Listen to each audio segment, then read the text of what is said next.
One of the most asked questions I've had either on my YouTube comments or Instagram DMs is how much does it cost to start a candle business? Today we're going to talk about all things money and address exactly that. Subscribe and hit the bell if you're a budding candle maker looking to start and grow your own business. You can also follow me on Instagram at Luna London Candles. Hey everyone, welcome back. My name is Ashani and I'm the creator of Luna London, a home fragrance company. If you'd like to check out my shop, you can go ahead and click the first link in the description box below. On this channel, we talk about candle making and selling candles online.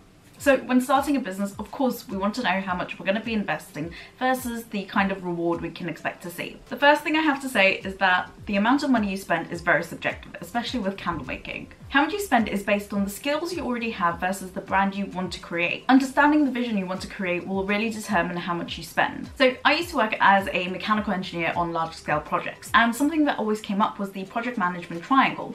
And basically, like all triangles, this has 3 points. I'm just going to pop the graphic up here so you can see what I'm trying to say. But basically with this triangle, it's said that you can only ever achieve 2 sides of this triangle or 2 points of this triangle, and you can never, as a rule of thumb, have all 3. So what I mean by this, if you have a look at this triangle, if you want to have high quality at a low cost, you're going to sacrifice time because it's just going to take you a really long time to achieve high quality at a low cost. If you want something done quickly and at a low cost, then you're going to sacrifice quality. And then if you want to have something of high quality and very quickly, you're going to have to sacrifice cost. So like lots of people, I lost my job at the end of September because of the pandemic. So I was working in engineering for almost 8 years and I lost that job. I was paid out redundancy money. And because I was paid out this money, and also because I don't really fancy going back to work for somebody else, I am investing a lot of money into my business so I can have high quality and have it quickly. So because I want high quality and quickly, I am sacrificing cost, meaning I am spending a lot of money on my business. And I realized that that is not going to be the same for everybody else. And this is because, you know, you might be starting your candle business as a side hustle. So you have the opportunity to take your time and, you know, have high quality at a longer period of time and save on the cost. So it really comes down to what your objectives are, and I would really use this triangle as trying to like understand what your objectives for your business are going to be. Once you've figured out your objectives, that is really going to dictate how much you spend on your business. Before we get into the list of costs that I've kind of put together, I just want to say don't ever feel pressurized to spend money that you either don't have or don't want to spend and you can't afford it comfortably. Do what is best for you. You know your personal finances and how much you can afford to spend in your business. But at the same time, if you do have money but you feel like you shouldn't invest any money in it because everything has to be DIY'd, just think about having strategic planning in where you put your money, because sometimes something that feels like it's really high cost, for example like a photographer, may accelerate your business a lot further than if you were taking photos yourself. So just keep in mind that balance between the cost versus reward. Another thing I wanted to say before we jump into the costs is that this is kind of a baseline cost, especially for the products that I'm mentioning, but it can fluctuate. So just be prepared for mistakes and unexpected costs to come in, just because it may cost you under £600. Let's say for this video, that doesn't mean that it may not cost you more than that, because I have made mistakes. Now looking back, I could have done a lot of things differently, which would have saved me a lot of money. So just keep in mind that mistakes do happen and you may want to just budget a bit of float money in there in case you do make a mistake. Okay, so let's get into the cost. I am gonna grab my laptop because I can't remember any of the prices for the life of me. So let's just open this. Okay, so the first thing you're going to need is your pouring pitcher or your pouring jug, and that will cost you $11.99. I'm just going to stick all the prices around the screen, and then we can go ahead and just calculate it at the end. You're going to need a thermometer. I got mine for £7. Kitchen scales for £15. So you're going to need a heat gun, which I got mine for £24.99. By the way, all of the prices that I am giving you is based on what I bought personally, and you can find that in the description box below. You'll need a glue gun if you plan to stick down your wicks without like wick stickers or anything like that. I personally found a glue gun a much better option for me, and that was £12.99. You'll need Wick Centerers. I use the metal ones. I'll pop an image of it somewhere on the screen as well. I got that from Amazon for $8.99 for I think 14 or 12, which I thought was really good. So that is it from a like supplies or equipment point of view. And now let's talk about the materials. So you're going to need wax. Now I have mentioned this a couple of times in other videos. What I would say is the price I'm giving you for your wax is actually for like a big bag, but that's assuming that you already know what wax you want to go with. If you literally have no idea of what wax you want to buy, I would highly recommend buying a few different options and trying them out first. Don't invest in a huge bag before you feel comfortable specifically with that type of wax. That's the mistake I made. I bought 100% soy wax, and I can't remember the exact brand. I think it was Nature's C3 or something like that. And so I bought that, and I bought literally 2 big bags of it actually. And I ended up really like not getting on with that wax. So I have 2 of these bags like lying around in my house. And I moved to a different wax. So I would say give it a go in trialing different waxes before you actually like invest in a big bag. But if you were going to buy a big bag, I would say that would roughly be about £75 for 24 kilos. That would give you enough wax for 120 candles at 200 grams each. So when it comes to fragrance oils, I would just go ahead and buy 3 big ones in one go, because that will be enough for you to do a lot of testing with them, as well as then make up some inventory. Whereas, because if you buy hundreds of the little small ones, you're not really going to have enough to make inventory from it. The other thing is jars. So I have just gone with standard clear jars, which is very typical, like the Karen jars, and that will set you back about £40 for 50 of them, which I think would be more than enough to be able to test 3 different scent variations, as well as have a few left over for inventory as well. So that was the cost of our supplies and raw materials, and now we just want to talk a bit about packaging and labeling. So throughout this whole thing, I have assumed that you're going to have 3 different like candles that you would launch with, rather than having like loads of them. So if you're going to go with those 3 different candles, you would need 3 different labels. Now with labels, you may want to DIY it, or you may want to go ahead and outsource it.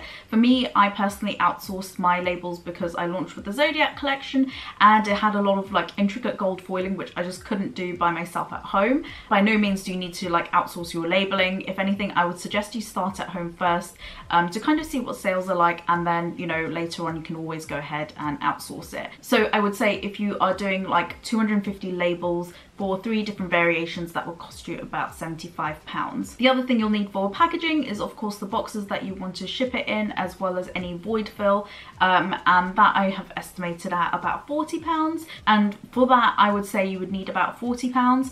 Again, it just depends on whether you are buying in bulk or not. Buying in bulk will definitely bring down your costs so much more than buying sort of small bits of everything. But I know what it's like, because I bought small bits of everything at the beginning because I just didn't know if my candles were going to sell or not, and obviously don't want to like invest in stuff that's just going to be lying around. And of course you don't want to invest in things that may just end up lying around if things don't go well. So yeah, a lot of these costs could probably come down if you're doing like really high quantities. Final thing about packaging is you may want to also include thank you cards, and you can get that pretty cheaply. There's a place called Banana Print, which is where I get my thank you cards from, and I can get them like, I think it's like 15 quid or something like that. So you can get that super cheaply. And another thing you'll also need, not just your labels for your candles, but also your CLP labels. And again, depending on the amount of variants you have, I've estimated that you'd need 3 different CLPs, and that would cost you about £20 to £25 for like a couple hundred of your CLP labels. So that was all of our material and equipment costs, which if I got it right, I had it at £440, which sounds really like good to start up your own business. That kind of feels like I mean, it's a lot of money, but to actually like in the grand scheme of things of starting a business, it's quite like affordable, I would say.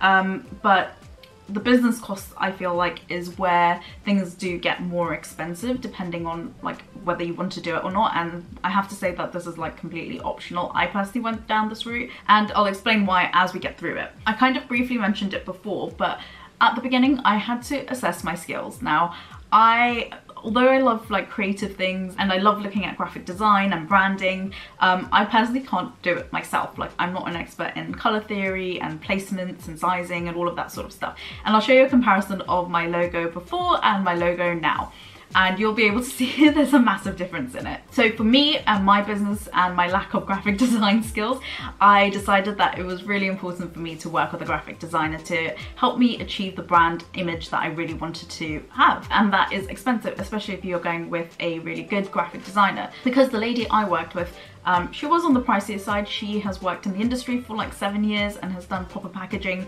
like for brands that we see around, mainly in food, but basically she could do what I needed her to do, and it was expensive. So I spent personally over £1,000 in my branding, so the actual branding kit. And that's like the logo, the secondary logo, like a brand pattern, like everything you need for your branding I got done with her, as well as then my Zodiac labels I worked with her as well. So all of that cost me over £1,000, and I recognise that is expensive, and not everyone would want to drop that, like, you know, but if they don't know their business is going to work, it is a risk. But I would say that it definitely is something that paid off for me, and I am happy that I did it now, like looking back in hindsight, because I don't think I would be in the position I would be in if I hadn't made that decision back then. Now, because I spent so much on my branding, it was very important to me to protect it. I then ended up trademarking my business, so that was £220 to get that trademark done, because you want to register under 2 classes. If you want to learn more about trademarking, I'll pop the video that I discussed the whole process just up above. And yeah, so that was important to me to trademark it, because if I've spent over £1,000, spending another £220 while it's annoying is kind of necessary, because I didn't want to lose my branding. I also set up a limited company, and that is really to protect my personal assets versus the business assets. So God forbid if something happened to my business when I had to close down, none of my personal assets would be touched. And by personal assets, I mean, like, if you own your house, you would want to protect it, and you wouldn't want to be your business to be liable against your house. You don't want to lose your house if something went wrong with your business. The other cost you'd have to think of is whether you want to have your own website. So I personally use Shopify, and I bought a premium theme, which was $180. So that again is another cost. Again, not something that you necessarily need. You can start on Etsy for free. It just really just depends on how you want your brand image to come across again, and that's just down to you. And like I've said throughout the video, it really is subjective of kind of what you're trying to achieve, and just because you are starting off on Etsy doesn't mean you won't eventually have your own website. Like, it's not a race. Everyone's in a different position, so don't ever feel like you have to buy a premium theme, and don't put yourself at risk financially if it doesn't work out for you right now. Also, I did a video about Shopify versus Etsy. I'll pop that also up above if you'd like to. If you're thinking about where to host your shop, that might be helpful in helping you decide. The final thing I paid for was a photographer, and photographers are not cheap, but I would say because most of your customers are going to find you online because of everything that's going on in the world, I would say a photographer is probably also, along with the branding, was some of the best money I spent, because I had put so much time and effort in my branding, and I was taking photos. And again, I'm not a photographer by any means. I don't know about compositions and like taking lifestyle shots, so a photographer like really added a whole lot of value to my images and my products, which I wouldn't have been able to capture by myself. So a photographer, if you wanted to do that, would cost you between £300 and £500. I have seen in the States that there are opportunities to like work with photographers where they may photograph your products for free, so they can build up their portfolio. That would be amazing if you can find that. I only personally found out about that once I'd already sent my stuff off to my photographer. I mean, her images were brilliant, so there's no question about whether I would go to her again or not, because they were amazing. But I think if you are wanting professional photos but you want it on a budget, that may be a good option for you to explore. So as you can see, there's a huge amount of variation in the amount of money you spend on your business, and this just depends on what you pick and choose to do. Like, if you're able to design your own logo and your own labels, that's a huge chunk of money that you are saving, and then you may want to spend it on a photographer. But now, having spent all of that money, now reflecting back on all the money that I have spent, and whether I would do it again, I definitely would. I would say the money that I did spend was very like good value for money. Like I've said before in previous videos, I would have definitely not spent so much money on buying little testers of fragrance saws. As appealing as it is, I feel like it was a complete waste of money. I should have put it into, I could have saved a lot more money and put it towards more photography and that sort of thing. And I would say that's the biggest lesson I've learned from like everything, is just not to waste money on unnecessary supplies that you just don't need. Overall, I would say I did about a 50-50 split on materials versus branding and like marketing type stuff. and I think that's a good proportion. I feel like a lot of people end up putting so much time and effort into their candles, which of course you need to do to make sure it's safe and well, it performs really well, but kind of ignore the branding side, which is very important as well. So definitely focus on your branding and make sure that you stand out, because like just today I had a question of, do I think that the candle like market is saturated? And it definitely isn't if your branding is on point and your labels are on point and your whole like brand looks amazing. People will just come and flock to you and buy your candles. So I do think it's important to strategically spend on your business. Don't like, I'm not saying just go and like turn on the tap and like spend money everywhere, because that doesn't make sense. Yeah, like I said, looking back, I would have spent the money, and I think it really shows, because I am also being approached by retailers at the moment, which is super exciting. Nothing confirmed or anything like that, but just the fact that I've been asked by retailers you know, to pitch to them and send them samples of my candles, I think is amazing and really exciting to, you know, like see where this takes me.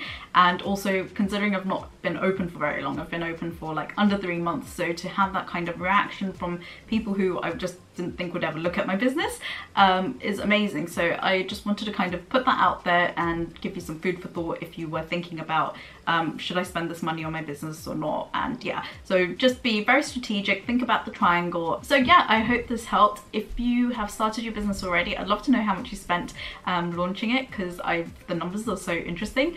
And yeah, so thank you so much for watching. I hope this really helped you. I will see you in my next one. Bye.